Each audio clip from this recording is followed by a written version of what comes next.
अब इसमें मैंने किसी का सपोर्ट नहीं लिया है, किसी भी विंग के साथ नहीं हूँ। इसके अंदर जो विंग है वो सच्चाई की विंग है और उसी विंग की उड़ान है ये। आशी, आपसे जानना चाहती हूँ, आप तो अलग अलग भाषाएं भी जानती हैं। ऐसे में जब ये फिल्म आपके सामने आई और आपको कहा गया कि ये फिल्म ऐसे ऐसे रोल है, आपको सबसे पहली चीज़ क्या थी जो बहुत ज़्यादा अट्रैक्ट किया और आपको लगा ये तो मैं करके ही रहूँगी, क्योंकि आपका रोल चैलेंजिंग है, मुझे ऐसा दिखाई दे रहा है इस ट्रेलर से तो। जी, मेरे लिए पहला रीज़न ये फ़िल्म करने के लिए ये था कि ये बहुत ही एक ह्यूमन एंगल से चीज़ों को देखा गया कि from a very human perspective 59 people lost their lives, और उनके लिए एज अ ट्रिब्यूट हम ये फिल्म बना रहे हैं। ऑब्वियसली थोड़ा डर होता है जब आप ऐसी फिल्म करते हैं। मुझे लगा अरे ये लेफ़्ट तो नहीं जा रही, ये राइट तो नहीं जा रही, but because Ekta picked it up, वहाँ पे थोड़ा कॉन्फिडेंस आया। फिर कॉन्फिडेंस आया कि विक्रांत ये फिल्म कर रहे हैं, क्योंकि everybody knows he is very credible as an actor. तो मेरे लिए ये दो पिलर्स थे जहाँ से मुझे कॉन्फिडेंस मिला कि मुझे ये फिल्म करनी है। रही मेरे किरदार की बात, जी वो चैलेंजिंग है। हर ऐसा जर्नलिस्ट जो, जैसे विक्रांत ने कहा, छोटे शहरों से आते हैं बड़े सपने लेके, वो आते हैं कैसे वो एक लड़ाई है उनके लिए कि वो क्या सच का साथ दे सकते हैं या नहीं दे सकते, उनकी वो मॉरल ग्राउंड पे रह सकते हैं नहीं रह सकते। बहुत सारी चीज़ें होती हैं, बहुत पावर पॉलिटिक्स होती है, तो आप खो जाते हैं कहीं। तो मेरा ऐसा एक किरदार है जो बीच में है, बिटवीन रिद्धि एंड विक्रांत के किरदारों के बीच में है, कि अब वो कौन सी साइड लेगी, वो कहाँ जाएगी, वो क्या सच के पीछे जाएगी या फिर वो आगे बढ़ना चाहेगी। क्योंकि बहुत बार जब आप सच का साथ देना चाहते हैं तो आप आगे बढ़ नहीं पाते। तो ये सब बहुत सारी इंट्रिकेट डिटेल्स थी ये फिल्म करने के लिए। और मैं लैंग्वेज की बात करना चाहूँगी, और ये मैंने काफ़ी अपने इंटरव्यूज़ में भी कहा है कि जब मैंने तेलुगु में काम किया, तमिल में काम किया, मलयालम फिल्म्स में काम किया, हर कोई अपनी लैंग्वेज को लेके वहाँ पे बहुत प्राउड है, अपने कल्चर को लेके बहुत प्राउड है। और मैं भी, I am also sort of a criminal here, because हम जब भी बात करते हैं तो इंग्लिश में बात करते हैं, हम शुद्ध हिंदी में बात ही नहीं करते। और एक शर्म आ जाती है कि अरे अगर मुझे अंग्रेज़ी नहीं आती तो maybe I will not go far ahead.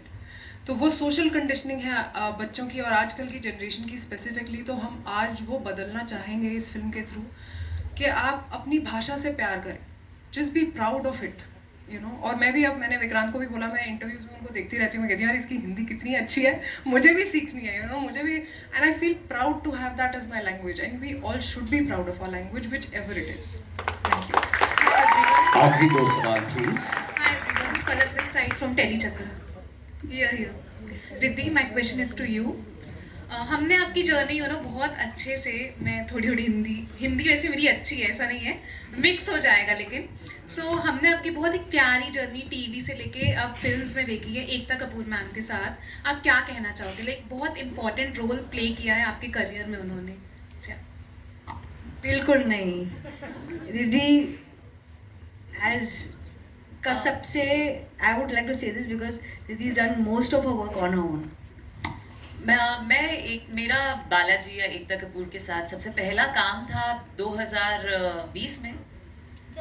मैंने काम शुरू किया 2009 में।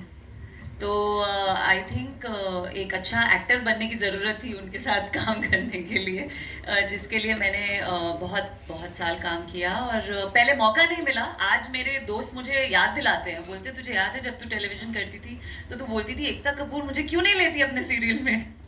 तो शायद फिल्में करनी थी, काम रिद्धि वेब के शो साथ करना तब किया जब मेरी एक फ्रेंड है तनवीर, उन्होंने एक शो बनाया था और असुर, वो भी वेब शो। और वो असुर में मैंने जब इन सबका परफॉर्मेंस देखा तब मुझे लगा यार हमसे तो गलती हो गई, हमने इनके साथ टीवी पे काम ही नहीं किया।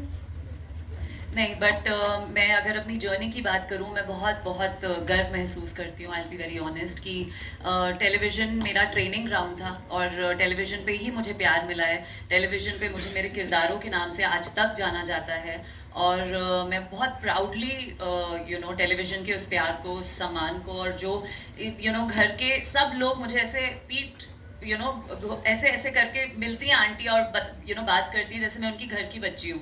तो मुझे वो बहुत बहुत अच्छा लगता है। और एक कहीं ना कहीं जो ये मैं फिल्म कर रही हूँ, मैं आपको सच बताऊँ तो टेलीविज़न पे जब मैंने काम शुरू किया था तब बहुत जल्दी मैं ये समझ गई थी कि हमारी रीच बहुत ज़्यादा है और बहुत बहुत आप लोगों को इन्फ्लुएंस कर सकते हैं। तो मैंने तभी सोच लिया था कि मैं ऐसा ही काम करूंगी, चाहे जो भी हो, चाहे वो सुपरहिट ना हो, एक साल में बंद हो जाए, ना चले 5-5 साल, लेकिन मैं वैसा ही काम करूंगी जो घर में बैठी एक लड़की या औरत को बोले कि मेरी भी एक मेरा भी एक अस्तित्व है और मुझे अपने लिए खड़े होना चाहिए। तो आई थिंक वो जो सीख थी टेलीविजन से मिली, लेकिन आज मैं द साबरमती रिपोर्ट जैसी फिल्म इसीलिए कर रही हूँ क्योंकि वो सोच में रखती हूँ कि जो भी काम करो या जो भी कहानी आप जिसका भी हिस्सा मैं बनूँ, वो ऐसी हो जिससे लोगों को सोचने पे मजबूर किया जाए, और द साबरमती रिपोर्ट वैसी ही है। एकता जी, ये फिल्म क्या आप हमारे जो देश के पावरफुल लीडर हैं लाइक मोदी जी या अमित शाह, इन सभी को आप दिखाने वाली हैं या कुछ आपके दिमाग में ऐसी कुछ प्लानिंग चल रही है? हाँ जी, ये मैं सामने आपके